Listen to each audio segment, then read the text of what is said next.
یہ ہمیشہ ان لوگوں کی یہ عادت ہوتی ہے. ڈاکٹر ذاکر نائک بھی بار بار یہی کہتا ہے نا، قُلْ هَاتُوا بُرْهَانَكُمْ إِن كُنتُمْ صَادِقِينَ. کوئی بھی اگر کوئی بات پیش کرے تو دلیل پوچھو. اس پر ضروری ہے کہ جو بات پیش کرے اس پر دلیل بھی پیش کرے.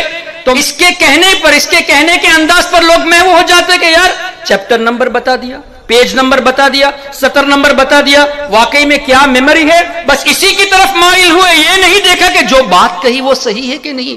یہی وجہ تھی کہ ہم نے سوال کیا کہ ڈاکٹر صاحب آپ نے کہا کہ 25 سے زائد آیتیں ہیں قرآن میں کہ وسیلہ حرام ہے، ایک آیت تو دکھا دیجئے. اس لیے کہ الحمدللہ ہمیں معلوم ہے علماء کی جوتیوں کے صدقے میں کہ قرآن میں وَابْتَغُوا إِلَيْهِ الْوَسِيلَةَ تو ہے، لا تبتغوا والی کوئی آیت نہیں ہے. وسیلہ لینے پر تو آیتیں ہیں، نہ لینے پر کوئی آیت نہیں ہے.